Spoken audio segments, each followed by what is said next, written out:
Merhabalar, hepiniz hoş geldiniz. Umarım iyisinizdir ve her şey yolundadır. Bu kez fincanımı Başak ve yükselen Başak Burcu dostlarımın niyetine kapattım. Falınızı yorumlamadan hemen önce anlık enerji destemden niyetinize 3 kart açacağım. Bakalım yakın gelecekle alakalı kartlar size hangi mesajları getirecek? Ben kartları karıştırırken sizler de niyetinizi, enerjinizi kartlarıma yoğunlaştırın. Bu arada kanalıma hala abone değilseniz abone olmayı ve videolarımı beğenmeyi unutmayın sevgili Başak Burçları. Bakalım anlık enerjide yakın dönem hangi kartlar geliyor? Evet. Bu üç kart bir arada açıldığı zaman çok duygusal bir döngüyü anlatır gibi. Şimdi kartların enerjisine baktığım zaman mahkeme, acı çekmek ve bağımlılık kartı geliyor sevgili Başak Burçları. Bu kart geçmişte bir yüzleşme, hesaplaşma ya da bir konuda haklı haksız ayrımının yapılması gerektiğinden bahsediyor. Mahkeme aynı zamanda içsel bir mahkeme de olabilir. Kendi vicdanınızla hesaplaşma, doğruyu yanlıştan ayırma, artık bir konuyu netleştirme zamanı diyor. Gizli kalanların da açığa çıkması olasıdır diyor. Ve bazen gerçekten de bazı dönemlerde mahkemelik süreçlerden de bizlere bahsedebilir. Acı çekmek kartı mahkemenin ardından yani duygusal olarak hesaplaşma, yüzleşme, belki de bir şeyi kendinize kabullendirme konusu. Yani siz zaten gerçeği biliyorsunuzdur fakat zihniniz bir türlü bunu kabul etmek istemiyordur gibi konularda duygusal bir fırtınadan geçeceğinizi bahsediyor. Son zamanlarda özellikle yakın gelecekte,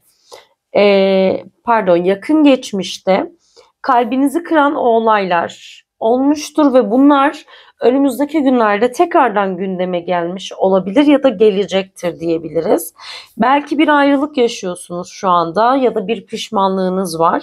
Burada iyileşmeyi zorlaştıran şey içinizdeki öfke ya da neden ben sorusu olabilir. Bu kart genellikle duyguları bastırma yerine onları fark et ve kabullen mesajını getirir. Bağımlılık kartı ise döngünün neden kırılmadığını açıkça anlatıyor aslında. Bir kişiye, duyguya ya da geçmişte yaşanmış bir şeye hala bağlanmışlık var sevgili Başak Burçları. Mantığınız bir şeyden uzaklaşmak istiyor ama kalbiniz buna izin vermiyor gibi hissediyorum. Aynı zamanda bu kart acıyı da besleyen bağın kaynağına inmeyi bizlere öğütler. Artık gerçekten bırakma ve özgürleşme zamanı olabilir. Tabii bunu sadece aşk hayatımıza yorumlamamalıyız. Yani şu anda neyin size iyi gelmediğini bilip vazgeçmiyorsanız bunu ona yorarsınız. Hatta evet bu belki de bir aşk hayatı olabilir ya da bir evlilik, bağımlılık vardır, bağlılık vardır ama gerçekten artık size hizmet etmiyordur ya da karşı taraf size zarar veriyordur. Bu gibi bir şeyden bahsedebiliyorum.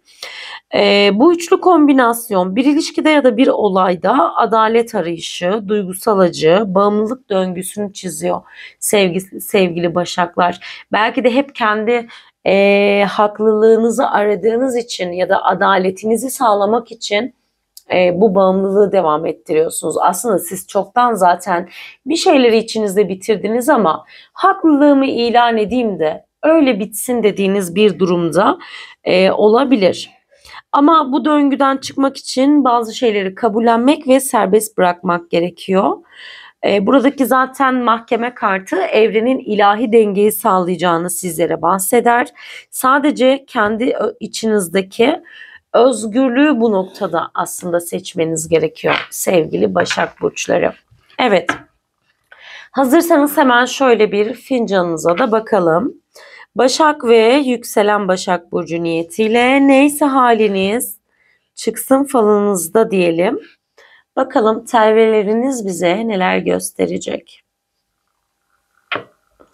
Öyle bir enerji var ki bu fincanda. Hani böyle ağlamak istiyorum. Evet gözlerim dolu dolu. Bak buradaki dönüp duran gözyaşlarını görebiliyor musunuz? Evet bu yaşlar akıtılacak ve bir rahatlama enerjisi de gelecek. Hani bir şeyleri bastırıyorsun.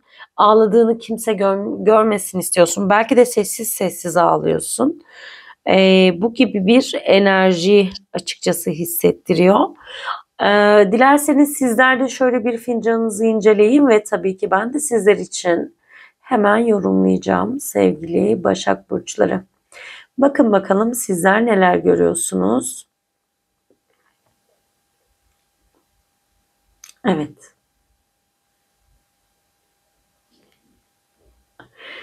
Şimdi sevgili Başaklar, fincanınıza baktığım zaman adeta ruhunuzun aynasını hisseder gibiyim. Uzun zamandır sessiz kaldığınız, iç dünyanızda sakladığınız duygular bugün bu telvelerle birlikte adeta konuşmaya başlıyor. Enerjiniz çok yoğun. Özellikle son haftalarda düşündüğünüz, belki bir türlü karar veremediğiniz bir konu olduğunu görüyorum. Evren bu fincanda aslında size rehberlik ediyor. Bu karar veremediğiniz durum her neyse, kafa karışıklığı yaratan durum her neyse netleşmeyi bekliyor olarak görünüyor sevgili Başaklar. Şimdi burada fincanınızın tepe kısmında bir dağ silüeti görünüyor. Bu sizin kararlılığınızı ve sabrınızı temsil ediyor Başak Burçları. Uzun süredir sanki böyle bir konuda hedef belirlemişsiniz. Böyle bakın burada tırmanan, bu dağa doğru tırmanan bir silüet enerjisi de var. Hani bir eliniz hep orada, bütün çaba burada. Çünkü bu zorlu bir yolmuş. Siz de her şeyi göze alarak evet bu hedefe doğru tırmanmaya başlamışsınızdır. Siz belki bu hedefteki tepenin, yani bu dağın tepesinin çok karmaşık olduğunu düşünüyorsunuz ama sizin sandığınızdan daha sakin, daha huzurlu bir şekilde gerçekleşecek o zirveye çıkış durumu. Belki mücadele ettiğiniz şey bir başkasıyla değil, belki de kendi iç dünyanızda bir durumda olabilir. Dağın hemen yanında küçük bir anahtar görüyorum. Ve bu anahtar çok özel bir sembol aslında. Sanki kaderinizin kilidini kendi elinizde tutuyor gibisiniz. Belki de yeni bir kapı, belki bir iş, belki bir aşk, belki de uzun süredir ertelediğiniz bir değişim olabilir. Dediğim gibi belki işte yeni bir evin, bir arabanın anahtarı da olabilir. Evet, size gelecek olan bir anahtardan da bahsediliyor. Şöyle alt kısmında hemen bir yol çizgisi var ama bu yollar biraz kıvrımlı olarak görünüyor. Hedefinize giden yolda birkaç durağınız var. Burada sabırlı olmaya davet ediliyorsunuz. Her viraj sizi durdurmak için değil, yönünüzü doğruya çevirmek için aslında. Fincanınızın sağ tarafında bir kadın silüeti gözüme çarpıyor. Hem destek hem de uyarı enerjisini taşıyor aslında buradaki silüet. Bu kadının sözü ya da desteğiyle bir konu netleşecek gibi görünüyor. Fakat yine de destek sağlasa bile dikkat etmeniz gerekiyor. Çünkü her gülümseyen dost değil. Zaten Başak Burcu olarak sizlerin sezgilerinin güçlü olduğunu biliyoruz. Ama bu yüzden bu sefer gerçekten bu kadınla alakalı, o hayatınızdaki kilit isim her kimse, onunla alakalı sezgilerinize güvenmeniz gerekiyor. Ve bu yakınlarda bakın burada hani şöyle bir kedi ve karşısında da duran irice bir köpek figürü gibi bir enerji var. Burada aslında bir dostluğun sembolü var ama işte bu yakın dönemde dostlarınızdan biri size mahcubiyet yaşadığı bir olayı anlatabilir ya da en yakın dostunuz gibi gördüğünüz birisinden işte şaşırtıcı bir şeyler duyabilirsiniz. Bir sır açığa çıkabilir gibi bir takım enerjileri veriyor. Ve burada çok flu görünse de şöyle sanki kalp gibi bir boşluk oluşmuş. Sanki hani böyle çok boş bir kalp, yani aşk hayatınızda eksik bir halka var gibi ve sizlerin duygularınızı sakladığını söylüyor aslında bu fincan. Ya da karşınızdaki kişi hiçbir şekilde net değil. O yüzden burada gördüğüm bu figür diyor ki kalbini kapatma, sınırlarını koru. Hemen onun alt kısmında bir kuş figürü gözüme hitap ediyor ve gagası yukarı doğru dönük. Bu bir haber sembolü. Yakında beklenmedik bir mesaj, bir gelişme, bir görüşme ya da özür gelebilir. Bu kuş her kimse geçmişten gelen bir enerjiyi temsil ediyor sevgili Başak Burçları. Sizinle yeniden bağlantı kurmak isteyecek bir kişi gibi görünüyor. Şimdi burada yine böyle yüz yüze iki kişi görünüyor. Bir takım böyle karşı karşıya kalınmış. Birisi biraz daha net, birisi biraz daha gölgede olarak gördüğüm bir enerji. Yakında biriyle bir açık konuşma yapacaksınız. Bu konuşma sonrası içsel bir rahatlama olacak ve evet, hani bir gözyaşı dökeceksiniz ama bu içsel rahatlamadan gelen bir gözyaşı olacak. Fincanınızda yine ay figürü, sembolü burada gözüme hitap ediyor. Bu da sezgilerinizi aslında bana temsil ediyor. Özellikle son zamanlarda gece uyuyamıyorsanız bilinçaltınız sizi bir konuda uyarıyor olabilir. Rüyalarınıza çok dikkat etmenizi istiyorum. Çünkü bu dönemde evren size sembollerle konuşuyor olacak sevgili Başaklar. Burada bir tabaka var. Çok garip. Biraz hani böyle daha gölgemsi, biraz daha flu buradaki telvelere nazaran. Ve sanki böyle dağ gibi birikmiş. Ama bu sanki böyle hani ters bir dağ gibi ve birikmiş bir tabakadan bahsediyor. Bu aslında bir enerji blokajı sevgili Başak Burçları. Uzun süredir içinize attığınız, konuşmadığınız, bastırdığınız duyguların sembolü. Neden içinize attığınız diyorum? Çünkü bu daha içe dönük. Hani bir türlü dışa atılamama durumu var burada. Artık burada bütün yükleri bırakıp bazı şeyleri paylaşmak ve yükleri hafifletmek gerektiğinin sembolü aslında. Burada gördüğüm bu figür. Bu fincan enerjisi o kadar derin ki sizin hayatınıza yepyeni bir sayfanın açılmak üzere olduğunu söylüyor.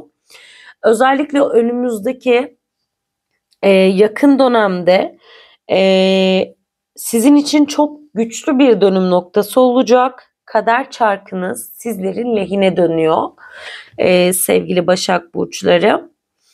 Bir de dilerseniz hemen şöyle tabağınıza bakalım.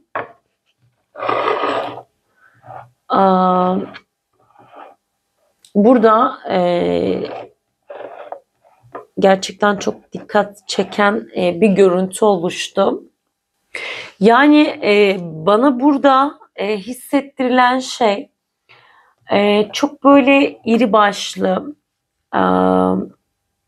bir düşmandan bahsediyor aslında. Hanenize girip çıkan ya da hanenizde gözü olan, haneyle bağlantısı olan, hani böyle haneyi sarıp sarmalamış, çevrelemiş bir enerji ve siz bu kişiyle alakalı bir aydınlanma yaşayacaksınız. Bu kişi her kimse.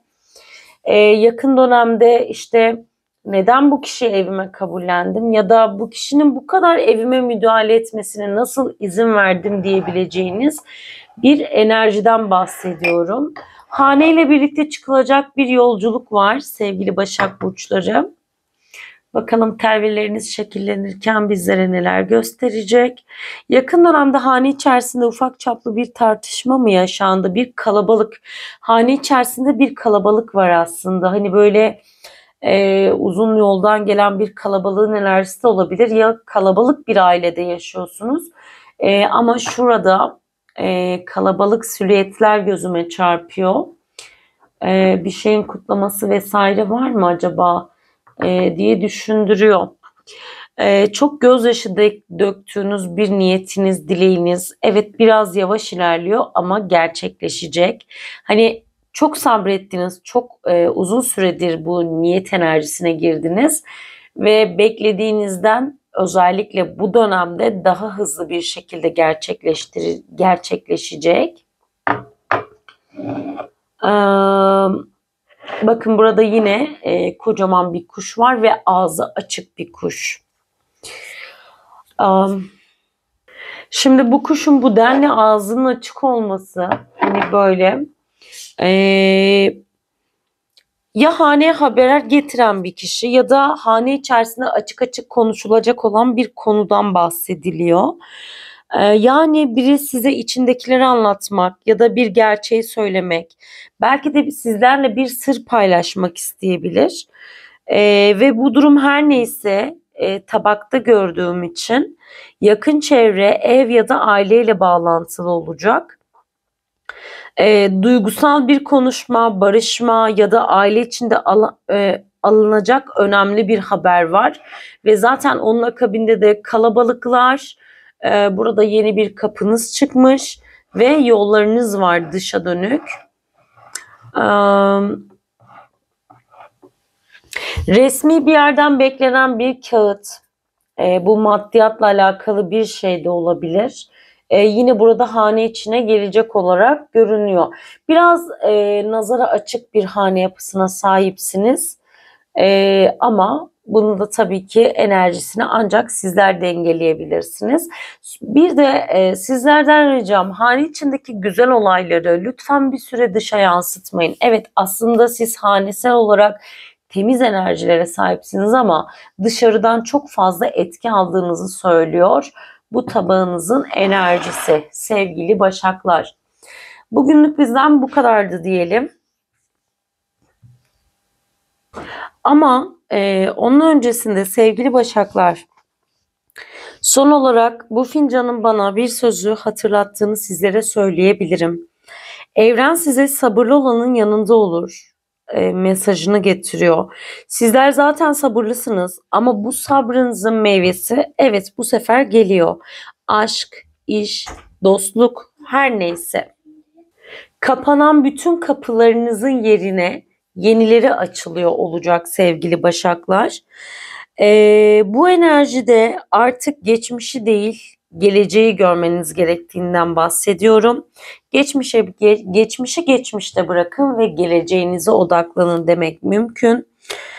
Çünkü bu fincan aslında sizlere yeniden doğuşun enerjisini getiriyor. Eğer bu enerjiyi hissettiyseniz fincandaki son damla bile size bir şey anlatmak istiyordur.